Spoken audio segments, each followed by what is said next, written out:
अस्सलाम वालेकुम नाजरीन, मैं हूं सलवा स्नैन और आप देख रहे हैं सूर्या न्यूज़ HD।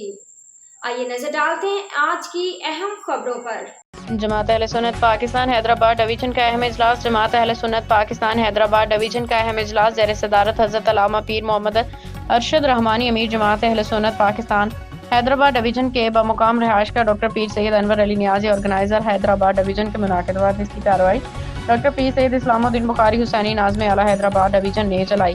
दीगर शुरका में डॉक्टर पीर सैयद अनवर अली नियाजी ऑर्गेनाइजर मोहम्मद नईम अख्तर रजवी सीनियर नायब अमीर अलामा फारूक अहमद बरीजो कादरी नायब अमीर अलामा मोहम्मद काशिफ रहमानी सीनियर नायब नाज़म मौलाना मोहम्मद ज़ियाउद्दीन तुराबी नायब नाज़म अलामा मोहम्मद हाशिम रज़ा नूरी नाज़्म तालीम व तबलीग डॉक्टर मोहम्मद उबैद वारसी नाज़्म नशर व इरशाद सैयद अम्माद अली नाज़्म मालियात सैयद मोइनुद्दीन बुखारी नाज़्म खिदमत खल्क़ ने भरपूर शिरकत की। इजलास में तमाम अज़ला की कारकर्दगी का भरपूर जायज़ा लिया गया और डिवीज़न के ओहदेदारान की कारकर्दगी को भी देखा गया।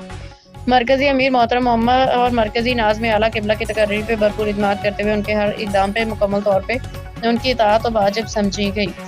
मरकज़ से भी कभी उम्मीद करते हैं कि वो सुबह की तकर्रियाँ मेरिट पे करेंगे। पूरी डिवीजन के ओहदेदारान ने अहद किया कि वो तमाम हज़रात जमात अहले सुन्नत पाकिस्तान के साथ मिलकर अमली जद्दोजहद करेंगे। डॉक्टर सैयद इस्लामुद्दीन बुखारी नाज़्म आला जमात अहले सुन्नत पाकिस्तान हैदराबाद डिवीजन।